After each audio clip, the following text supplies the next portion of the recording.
Bonjour à tous les bastonneurs et bastonneuses, moi c'est Forgy, et le catch, c'est ce dont on va parler. Et aujourd'hui, bienvenue dans cet épisode de l'AEW illustré. Empêche du 7 mai 2023. Et bien sûr, Orange Cassidy, contre Swerve Strickland. Les deux finalistes du Battle Royale de Double or Nothing. Et ils commencent les mains dans les poches, ce qui lance directement l'action, le challenger de taille contre Swerve. Le public se laisse emballer par les deux, heel ou face. La force de Cassidy est que même en plein match très intense, il arrive à être lui-même et à prendre des moments de pause en pleine action. Swerve rentre dans le jeu avec un public derrière lui. Ils donnent leur max et ça se voit. Ils s'amènent tous les deux au bord de l'épuisement. La bataille est exceptionnellement explosive et les mouvements s'enchaînent les uns après les autres dans, sur le bord ou à l'extérieur du ring. Combinaison Orange Punch plus Beach Break? Pas assez. Swerve tente un premier coup de pied, Orange esquive, il lance une feinte de coup, change de direction, frappe dans les genoux et relance un coup de pied aérien qui connecte. Double stomp de la troisième corde. Pas assez. Série de roulades à l'avantage de l'un et l'autre. Victoire d'Orange sur une high technique maneuver. Swerve est livide, sa faction arrive pour tabasser Orange. Noir, lumière, Sting et Darby sont seuls sur le ring avec Orange. Il y a des matchs trio en approche. La hype du public est red hot. Tous les fans de catch du monde pleurent de joie en voyant ça. Danielson contre Okada, Forbidden Door. BCC contre Chaos, Best Friends et Rocky Romero, au Japon, la faction d'Okada. Chaos lance la bataille avant même l'entrée sur le ring. Mais Casta reprend vite la main. Un câlin en plein milieu d'un match avec le BCC? Courageux ou inconscient? Et Mox revient direct à la charge. Le BCC et Rodé, ils combinent parfaitement ensemble, il n'y a pas de maillon faible. Kasta Yuta enchaîne les prises de base avec beaucoup d'efficacité. Trent est l'homme fort de son groupe, il arrive à renverser le match. Spear! Le combat est acharné et Chaos a une très bonne synergie. Un contre de ouf en uppercut par Kasta sur une envolée de Trent.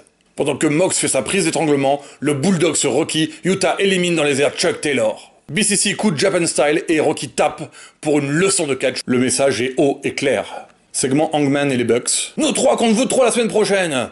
Pouvez le faire sans Takeshita et Danielson? Danielson, c'était leur première à Washington DC. La semaine prochaine, ce sera leur dernière à DC. MJF arrive sur le ring. Il insulte le Colorado pour lancer sa hit. Interruption par Adam Cole, baby! Cole commence à faire son show d'entrée et ça laisse perplexe MJF. Et en bon salon qu'il est, il coupe le moment aux fans. Il fait monter la hype pour Cole et laisse même un temps à l'audience pour le soutenir. Mais il parle de lui au passé. Parce que là, aujourd'hui, il ne le reconnaît pas. Il a eu toutes les opportunités possibles, mais en vrai, il n'est pas à la hauteur. MJF fait son arrogant habituel, certain de sa supériorité. Adam ne se démonte pas, et affronte ses arguments point par point. Puis il le provoque, et ils arrivent à être touchants, le visage de MJF en dit long. Paul reprend l'avantage du public, il le pousse encore et encore pour l'énerver. Il force MJF à le défier. Il obtient ce qu'il veut, et finit son entrée, baby! Superbe segment. Ethan Page a rejoint les Hardy en perdant son match. Et ils veulent en faire un face. Et il y a du boulot. D'entrée de jeu, la faction Ingo Bernable attaque Jack Perry et Hook. Ils se montrent très agressifs et offensifs dès le début. Mais les armes qu'ils utilisent se retournent vite contre eux. Le match se passe sur et en dehors du ring et l'action ne manque pas. Dralistico est notre caution mexicain volant de la semaine. Les progrès de Hook sont vraiment impressionnants. Victoire sur abandon de Dralistico pendant que José l'assistant se fait démolir en bonus. Tony Khan annonce le main event du premier Collision. Un match trio. Je vous laisse contempler, pas besoin de commentaires. Takeshita vient éclater un panou. Jaloux Omega, Callis et Takeshita veulent les effacer de la compagnie. Christian se venge d'Arn Anderson en lui prenant quelque chose. Son fils, Brock. Joyeuse fête des pères.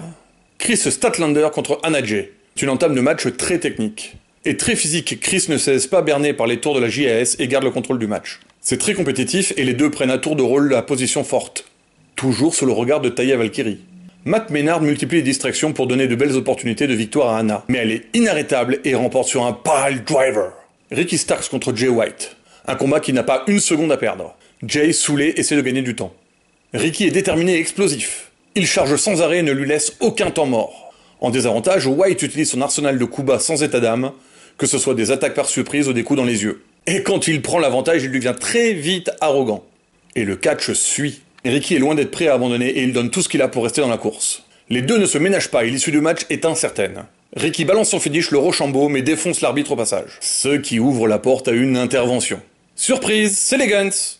Pour une victoire maintenant facile et arrogante avec son finish, le Blade Runner. Cette rivalité a donc encore de la vie. C'est la fin de cette AEW illustrée plutôt chargée en bons matchs et segments. On se retrouve très vite. Merci les bastonneurs, les bastonneuses de votre soutien.